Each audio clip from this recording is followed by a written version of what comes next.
Hi everyone. Good evening. This week we'll study about hair follicle histology. Now, the reason I wanted to discuss histology is that we have gone through a good discussion on hair cycle, Catagen, Anagen, Telogen phases, and last week we discussed about hair follicle anatomy.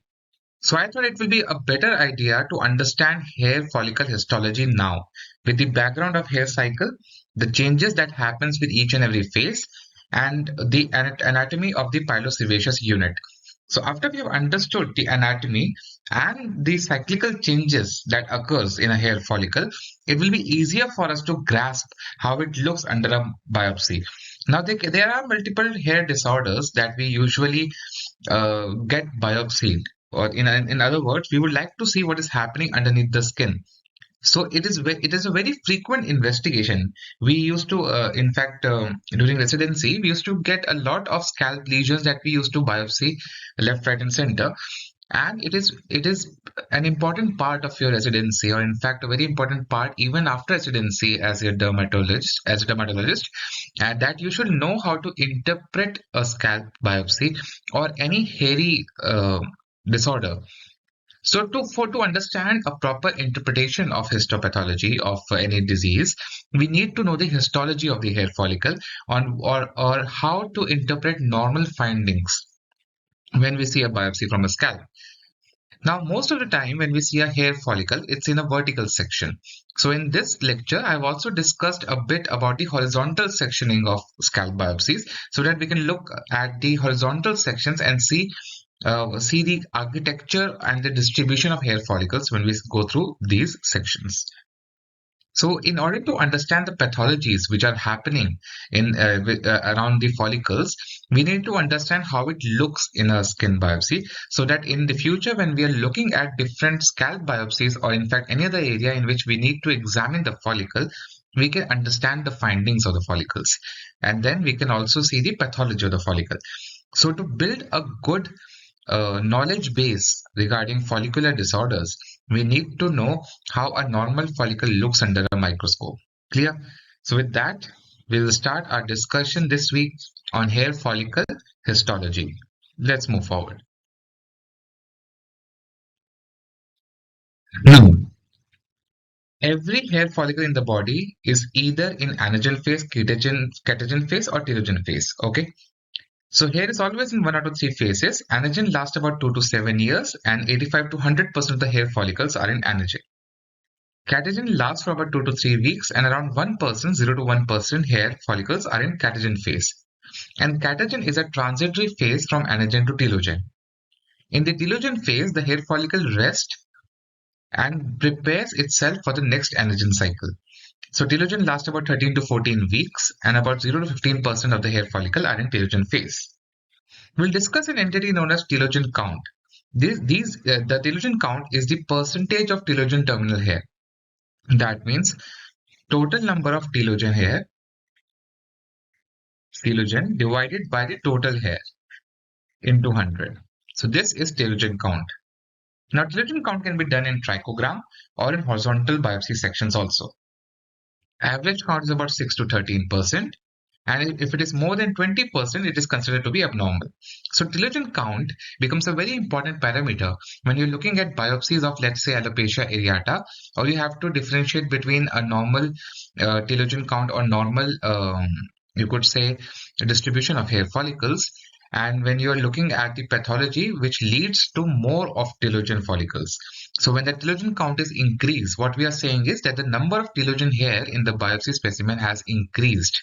So you can make a diagnosis of telogen effluvium, okay, or disorders in which the anagen hair follicles reduce in number and telogen hair follicles increase in number. Okay, let's move forward. So again, recapitulating the pilosebaceous unit, and we will not go into detail. This is just a schematic diagrammatic representation in Rook's 10th edition, that you have the skin and then you have the hair follicle. The part that comes out of the skin is known as the hair shaft. Or let me rephrase that. Hair shaft is the only part of the hair follicle that comes out, or the pilosebaceous unit that comes out of the skin. From the ostia, from the entry, till the attachment of the sebaceous gland. Okay, we have the infundibulum. From the sebaceous gland attachment to the attachment of erector pili muscle, we have the isthmus. From the erector pili muscle to the dermal papilla, or in fact till the dermal papillary junction, or you could say hair bulb part, we have the stem. And dermal papilla with its associated stem cells unit is the hair bulb. Okay. Now there are four classes. I'm not going to detail again. We have already covered them in previous two lectures. So let's move forward. This table has been reproduced from last week's lecture in which we discussed the difference between terminal and vellus hair. So terminal hair has diameter of 60 micrometer, vellus has about 30 micrometer. Terminals are pigmented, vellus are non-pigmented. The length is longer, about 100 centimeter, while vellus hair are shorter, less than 2 centimeters. The bulb of terminal hair lies in subcutaneous fat, while the bulb of vellus hair will lie in reticular dermis. So when you are examining the horizontal sections of a biopsy, of a scalp biopsy, and the section that has been taken at the level of subcutis, the bulbs that you see are terminal hair follicles. While if it is done at, let's say, reticular dermis or papillary dermis and above, you will see vellus hair follicles. Okay. If you find hair which are very thin, but at the level of subcutis, that means they are miniaturized hair. Okay, that means these are those terminal hair follicles which, because of some pathology, have decreased in diameter, resembling vellus hair, but the bulb still lies in the subcutis because they were once terminal hair. Okay, so if you see any hair bulb which show features of vellus hair, but they're situated at the level of subcutis, consider them as miniaturized hair. Now, when you look at the section of a biopsy, if the hair shaft, so this is the shaft, if the shaft is significantly greater than the inner root sheath diameter, we are looking at a terminal hair. Now, terminal hair is larger. As we said, diameter is about 60 micrometers, while the vellus hair, the diameter is 30 micrometer. But here, when we are looking at a vellus hair, vellus follicle, the inner root sheath will be somewhat similar to the diameter of the shaft. So if the shaft diameter is similar to the IRS, we are looking at a vellus hair. If IRS is significantly less than the shaft diameter, we're looking at a terminal hair. The problem lies when you're looking at indeterminate hair. That means when the diameter is between 30 to 60 micrometer. So we label them as indeterminate hair, and these are the hair that usually cause problems while while counting the type of follicle. Okay, so let's move forward. Now, this is a biopsy specimen, and we are looking at two types of hair. We are looking at the terminal telogen hair, and we're looking at terminal vellus hair. Don't worry, we'll discuss each and every phase of the hair cycle on histology. But here we can appreciate, let me change the color.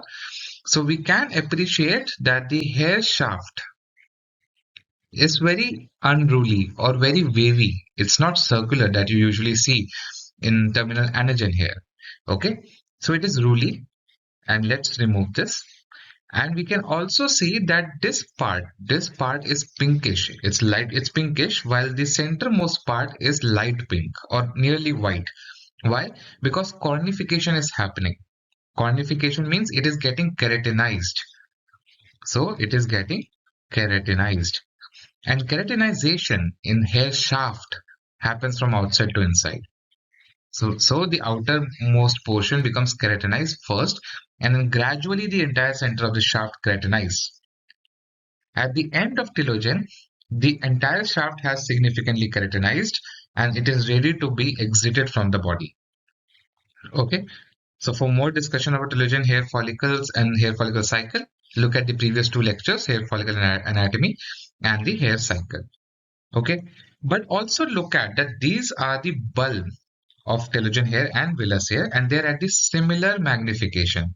So in the same magnification, you can easily understand that terminal telogen hair, it's bigger, while vellus hair is smaller.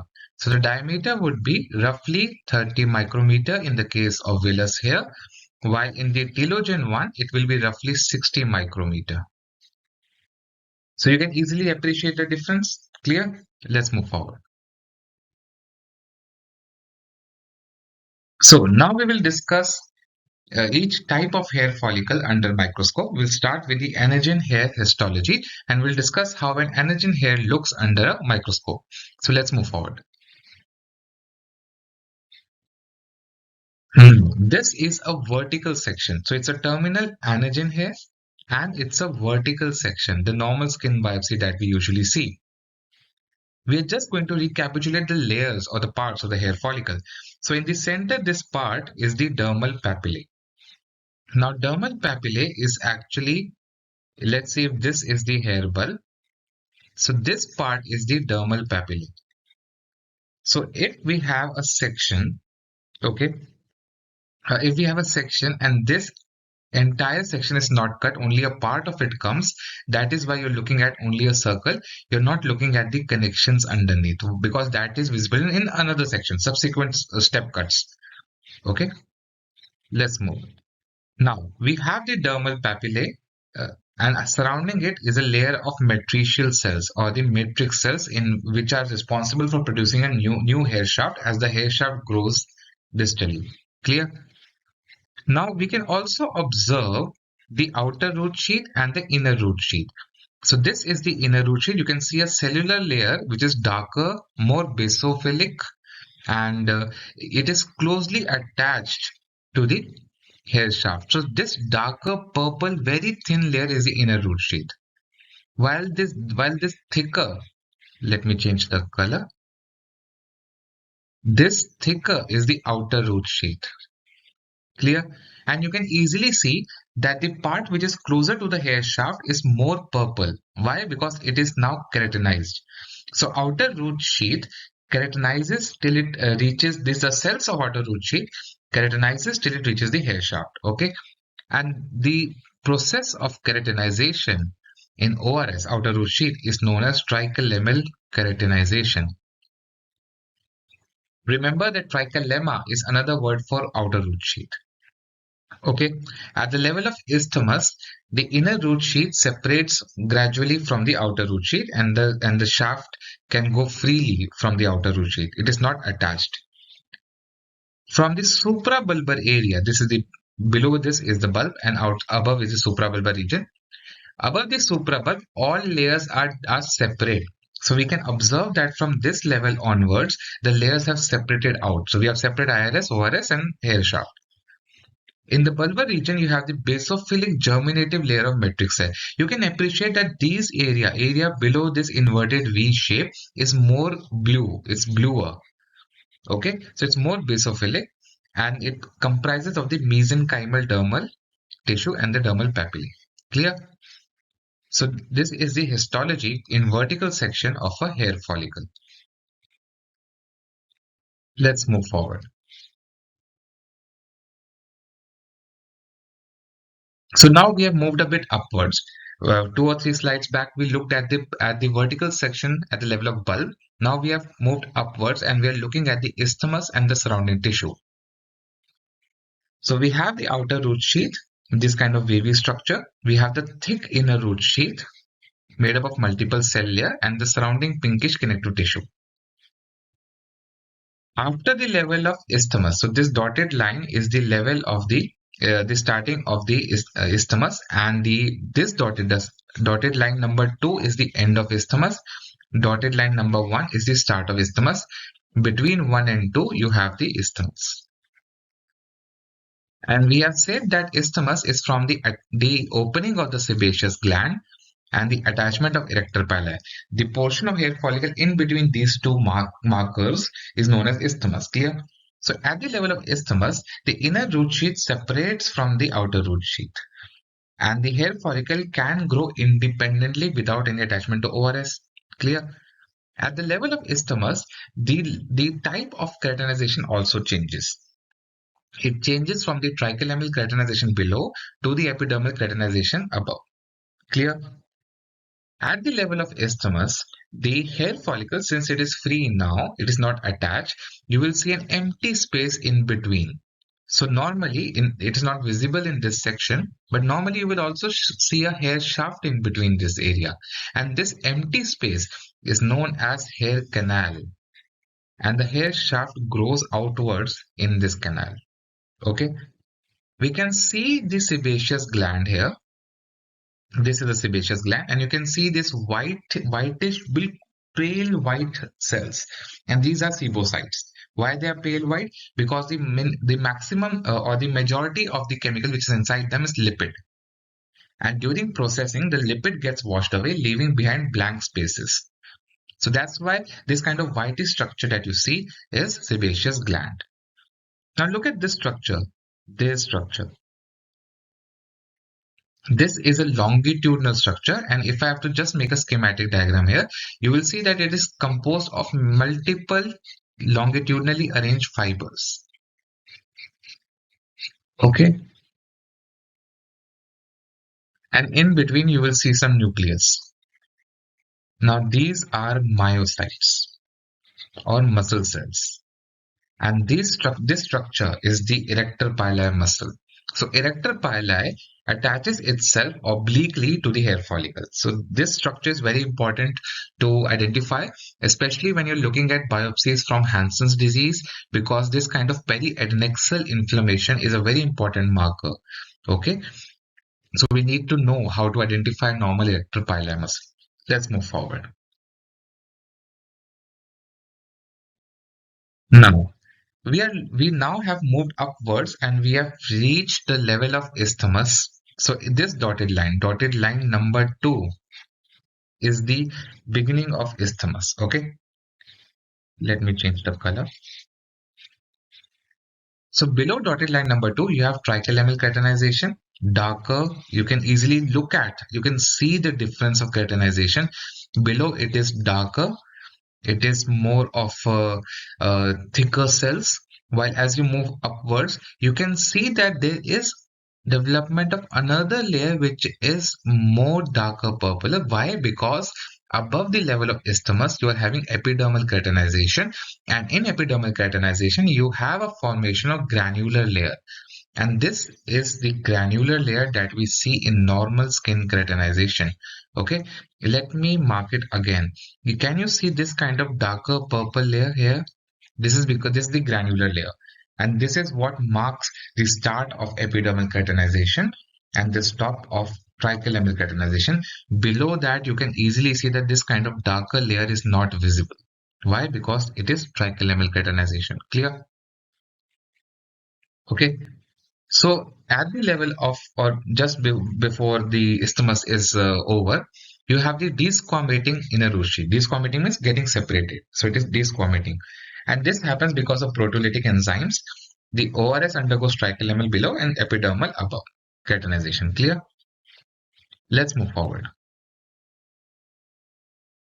Now, let's talk a bit about bulge cells. Now, bulge cells are a source of stem cells. We have discussed them ad nauseum in the last 2 lectures. Bulge cells are located at the level where the erector pili, so this is the erector pili muscle, attaches to the outer root sheath. And bulge cells are nothing but a localized thickening of outer root sheath cells containing the stem cells. Clear? Now they are known as bulge cells because most of these studies have been done in murine, in mouse. In mouse, the bulge is easily visible, while in humans it is not that easily visible. So because of that, the area has been labeled as bulge cells, but you might not see a bulge when you're looking at human biopsies. It is more easily visible in murine biopsy. We are clear on that? So at the level of attachment of the erector pili, you have bulge cells, and these are the source of stem cells, which will kickstart the next phase, the anagen phase, when the hair has reached the end of telogen. So in our hair cycle video, we discuss how the hair contracts till it reaches the bulge stage and then stays there, then goes back under anagen. The dermal papilla will come up again and will induce the development of a new follicle at the level of bulge. Then it will grow downwards and a new hair shaft will form from the new dermal papilla and will push the old hair out. A proper detailed discussion we have already discussed in the hair cycle video. Let's move forward. So we have discussed anagen here, and it's better that you understand the cyclical nature of hair cycle. You look at the hair cycle video, then come back and see this anagen part again. So you will have a better understanding what is happening. Okay, in the hair cycle video, we discuss what is happening. In the hair follicle anatomy video, we discuss what are the structures which are undergoing cycle. And now we are discussing how it actually looks when we are examining the skin biopsy. Let's move forward. In the catagen here, so this is a vertical section. Okay, this is a vertical section of a catagen hair, and you can see the hair shaft. This is the hair shaft which is old, which is grown, and now the hair follicle is reducing. It is going back. The processes are stopping. We have the inner root sheath and outer root sheath.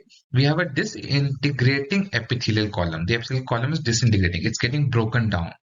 Okay, because now the hair follicle will reduce, so it gets broken down.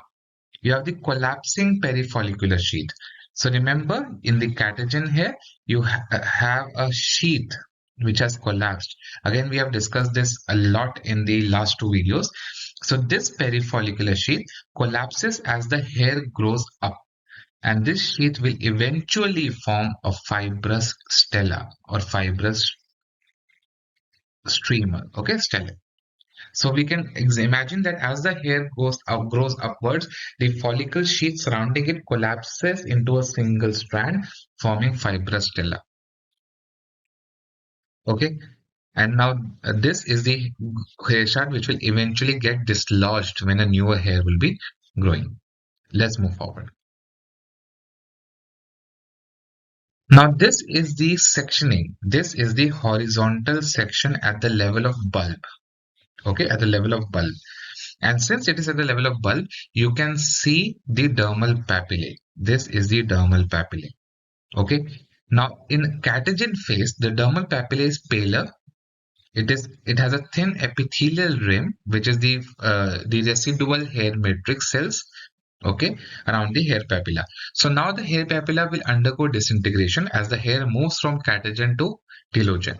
So the dermal papilla cells have now become paler, and the matricial cells are also dying out because of apoptosis, and that is why the only remnant that you see is a thin epithelial rim surrounding the dermal papilla.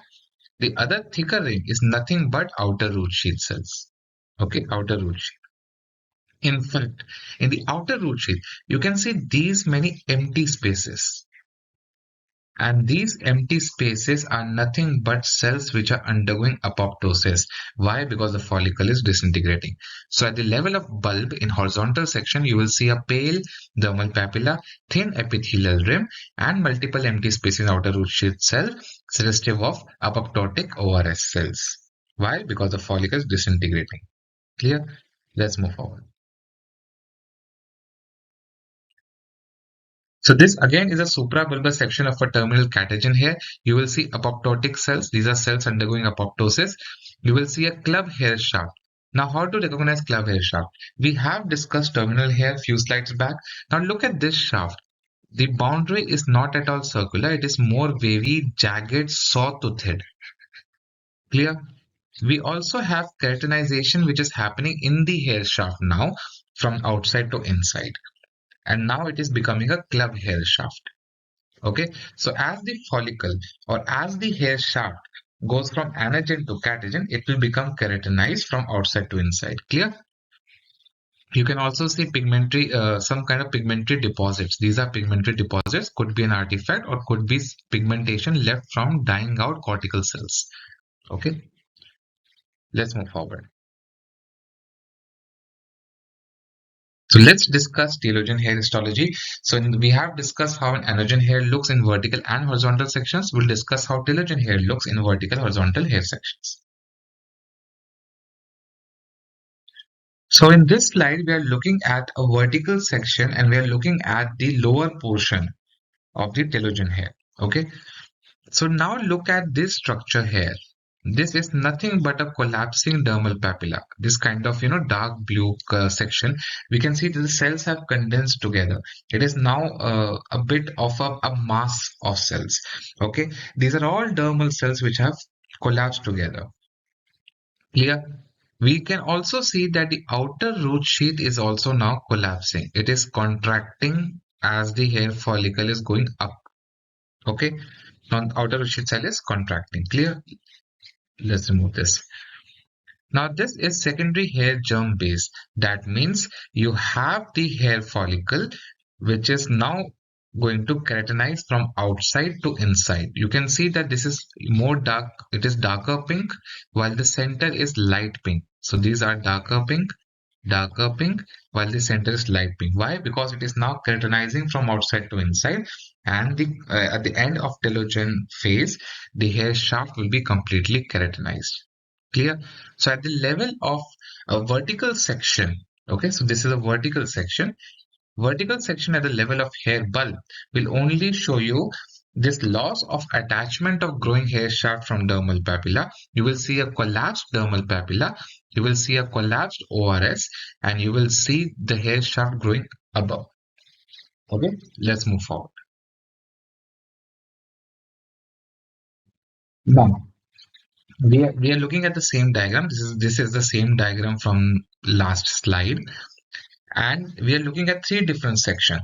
One section has been taken at the level just above the dermal papillae, or just at the level of previous bulb. Okay, so you can see this kind of asterisk like structure. So asterisk is like this star. Okay, it is like this kind of star. Okay, so look at this asterisk like structure. This is all collapsed dermal papilla.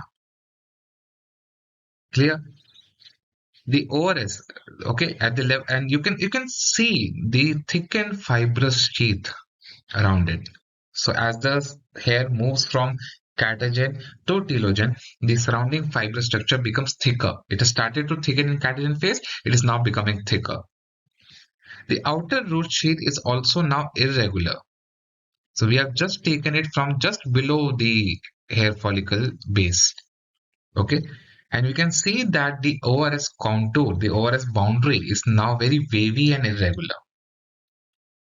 And as we have taken a cut at the level of, or at the base of the cornified hair shaft, we can see that the cornification has started of the hair shaft. Look at this light pink area and look at this dark pink area. Okay, the dark pink area is the part of the hair shaft which is now cornifying or getting keratinized. And at the end of telogen phase, the entire shaft will be keratinized and then shed off from the body. Clear? Let's move forward.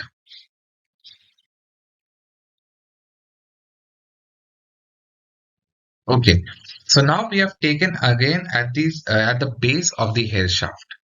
Okay, we have just zoomed out and we are looking at the detailed structure. Look at this kind of pointed hair shaft for cuticle. So this may look a bit similar than the Catagen hair shaft, but remember, because of ongoing keratinization, it is now sharper. So this kind of height, the height of these teeth is now longer. So you will see a much more star shape or a star burst like shape. So this is not an official term, but a star burst like shape. And you will see interdigitating older hair. What is interdigitating? Digit means hand, fingers. So this will like this. So you can see that outer root sheath and the hair shaft I have interdigitated. So that is what it is looking at like. They're looking like finger-like projections which have interdigitated between themselves. Okay. So you see interdigitating older hair with ORS. So, okay, that is just at the section above the bulb. Let's move forward. Okay, so with the cornification of the entire hair shaft, the hair shaft becomes an end-stage telogen follicle or club hair. The club hair will be removed by a new growing hair follicle below it. Clear? Now we will discuss a bit about horizontal section and why it is important to discuss a bit about horizontal sections.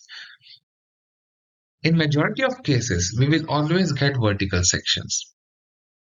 That is how biopsies are sectioned or processed. But in some hair disorders, or in fact in any kind of hair disorders or scalp biopsies, where the hair follicle and surrounding structures are important, it's a good idea to consider horizontal sections. Clear? Now, for that to happen, the pathologist, which will section the biopsy specimen and form slides, should also know how to get horizontal sections, how to cut it, how to prepare the tissue, and also how to interpret horizontal sections. Not all pathologists can interpret horizontal section. In fact, not all dermatopathologists can interpret horizontal sections. You need to see a bit of horizontal section to understand what exactly is happening and how to interpret them. Okay. So right now, what we're going to do is we're going to look at some horizontal sections and see what all morphology of hair follicles we see at different levels. So in this lecture, particular lecture, in the previous multiple slides, we have discussed terminal anagen, anagen, catagen, and telogen phases of hair follicle, and simultaneously we discuss how it looks in a horizontal section. Now we will apply that knowledge and look at the horizontal sections and see how we can interpret them. Clear? So let's move forward and we'll spend some time on horizontal sections. Now look at this diagrammatic representation. You have the biopsy cylinder or the biopsy sample. So this is a punch biopsy. Let's say it is 4 millimeter, which is the most common size of punches. So you do a 4 millimeter biopsy and you get a cylinder of tissue. Okay. So this is a 3D sample and cylinder of tissue. While doing vertical sections, the vertical section will look like a plane which is perpendicular to the surface of the biopsy. So this darker brown is actually skin. This is the epidermis, okay, epidermis and dermis, while this is just the base, or let's say subcutis. If you have gone a bit deeper, so subcutis and lower structures. Now, if you have a cylinder, let me just take a tumbler, okay. Let's say this cylinder, let's say this cylinder is the biopsy specimen, okay? A vertical section is like this. So you cut it vertically and you look under a microscope and you will see a rectangle. So when you cut a cylinder in, let's say, half, the surface becomes rectangular. And that is what we usually see in a biopsy. So the 2D section is rectangular. Now, whenever the cut is done vertically, you will see a long hair shaft. So this longitudinal section of hair shaft. Okay, and hair shaft, it doesn't grow like a stick. Okay, it grows like this outside. Okay, so if you cut it in like this, you will see multiple circular structures, but all circular structures are part of the same follicle. That is why you can have separate parts of the same follicle. So this is not a new growing hair and this is not a club hair. Okay, this is the same part of growing follicle. That is why when you see vertical sections, you might see multiple sections of the same follicle, and we need to understand how to differentiate between a growing hair and a part of the same follicle. Clear? Now there are some problems in vertical sections. For example, let's look at this diagrammatic representation here. Let's say this is the cylinder of the biopsy. Clear? If a section is done at level X, you will see 1, 2, 3, and 4 follicles. So you will only see 4 vertical sections. You will not understand what is the total number of follicles in a biopsy specimen. Look at this, so many biopsy specimens, but you will not know. So you might underestimate the number of follicles, and that is a problem when you are looking at biopsies from hair follicular disorders or hair shaft disorders. Clear? Let's say you do a section at the level of Y. This might actually miss all the follicles and you won't even see the follicle. And let's say you have to do a biopsy of alopecia areata or progressing alopecia areata. You want to look at perifollicular inflammation, but in section Y, you will not be able to see any follicle, so that you cannot even judge where the perifollicular area is. You will not be able to make a diagnosis of perifollicular inflammation. Clear?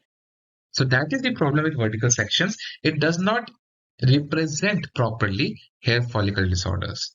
Okay, most of the time the job is done by vertical section, but if you can get horizontal sections in particular disorders, it will be helpful, especially when you're looking, if you want to look at the follicular density or the number of telogen follicles, you need to have a horizontal section. Clear? So let's move forward. So in horizontal sections, you have the hair follicle in between the biopsy specimen. This is the biopsy cylinder or the biopsy specimen. You can get horizontal sections at multiple levels. Let's say you get a section at isthmus level.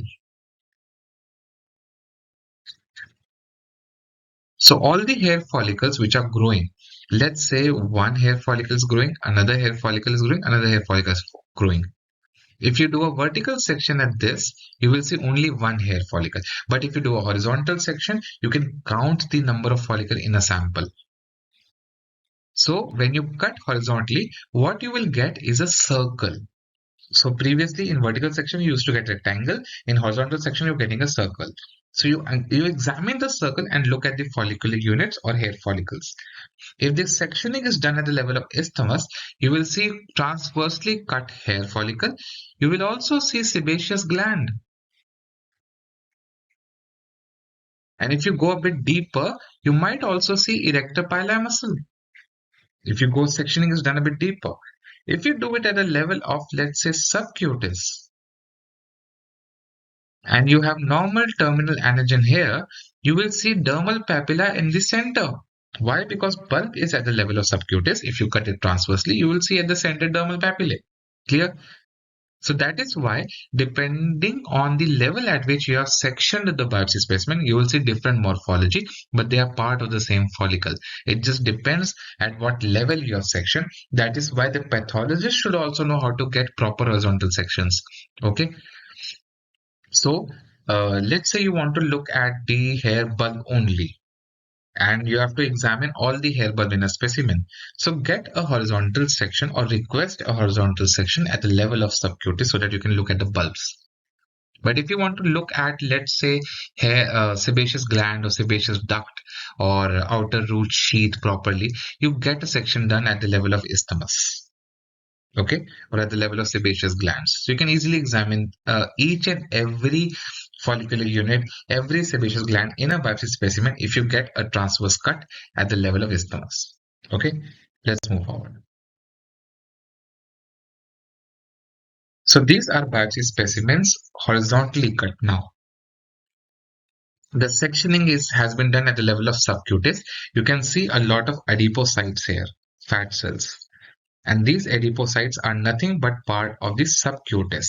So looking at the level of adipocytes, so many adipocytes, and in between you have the hair bulb. Okay.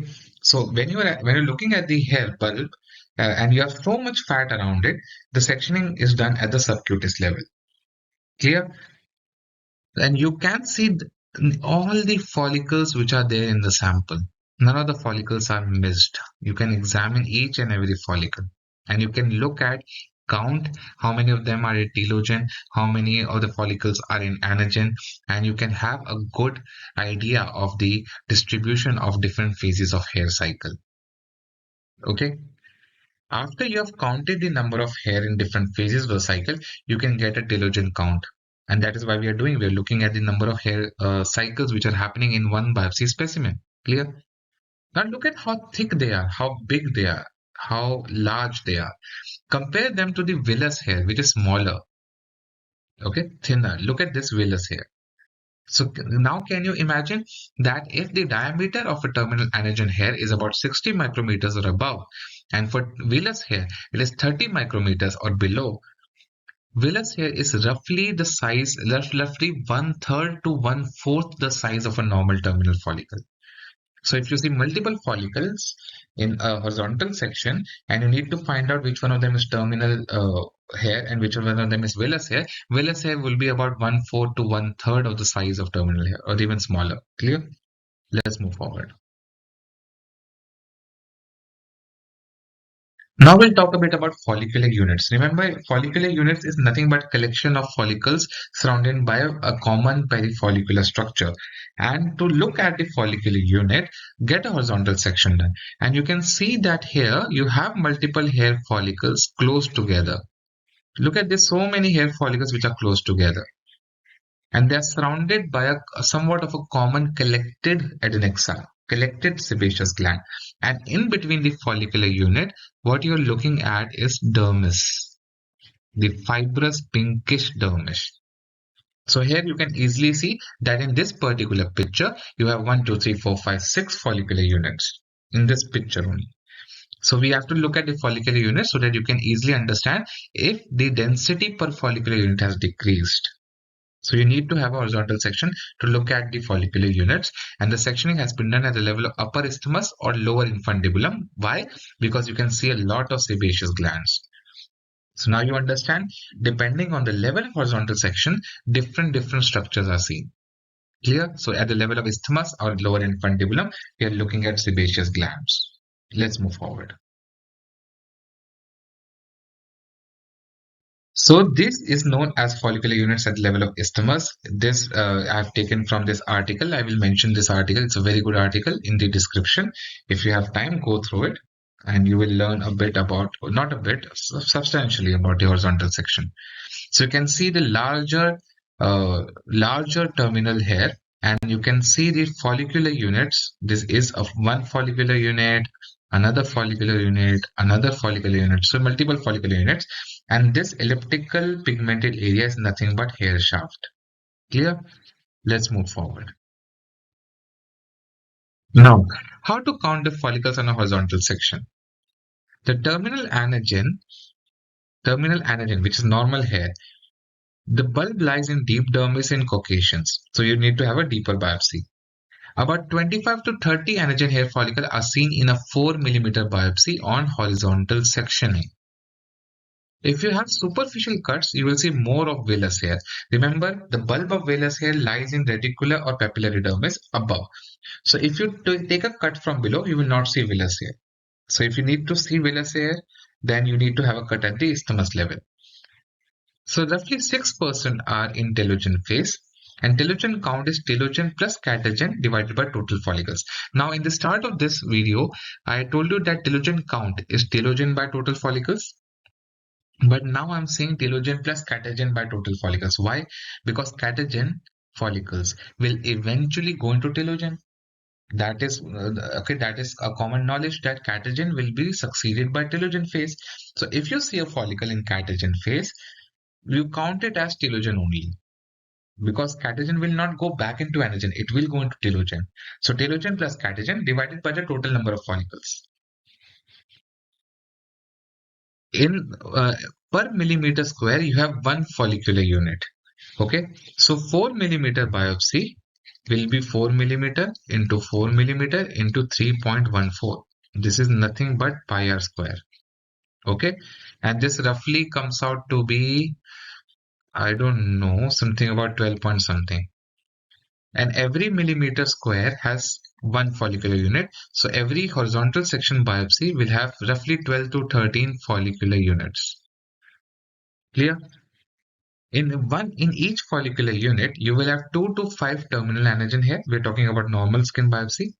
2 to 5 terminal anagen and 0 to 2 vellus hair per follicular unit. So you will have a large follicular unit.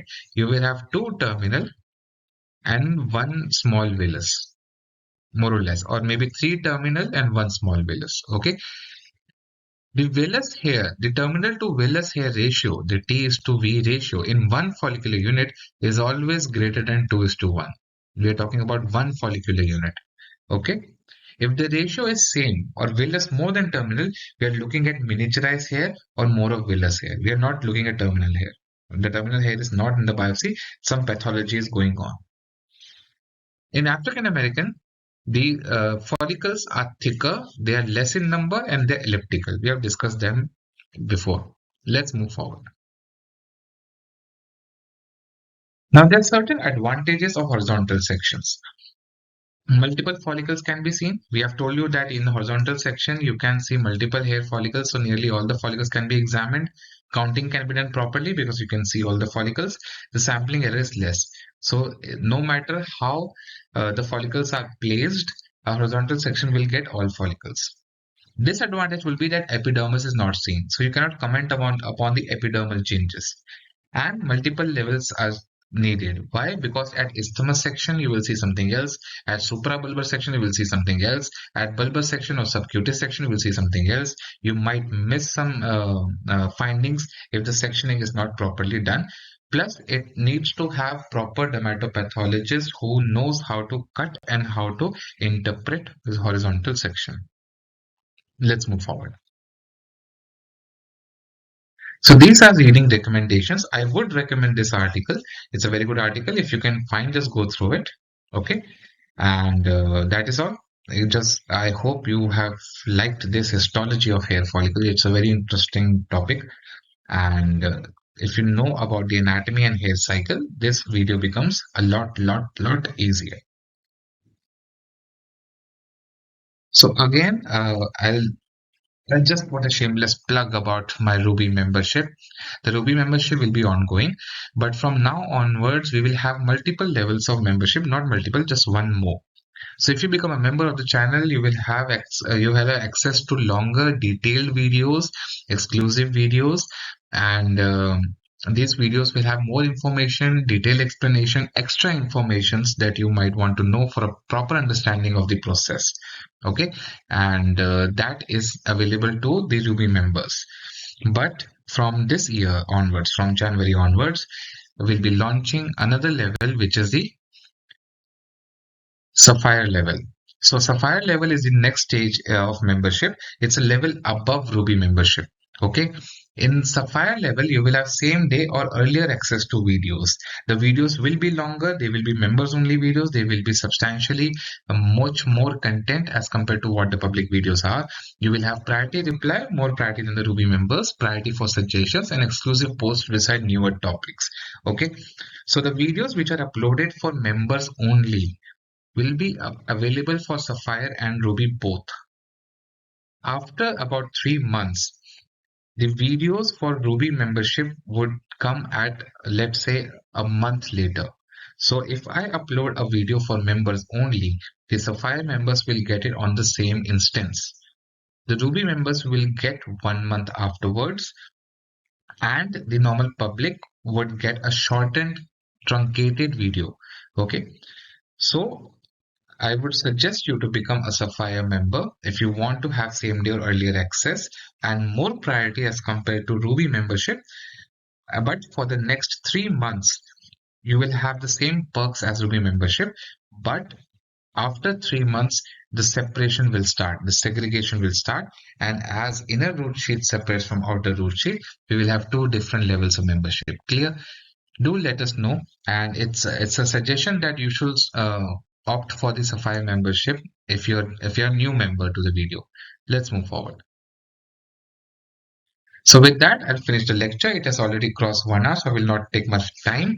If you have any comments, suggestions, put it in the comment section and I'll reply to them. If anything in this video or any other video you have not found easy to understand or easy to grasp, let me know. I'll explain it again. Till then, adios and bye bye. Enjoy your new year 2025. Happy New Year.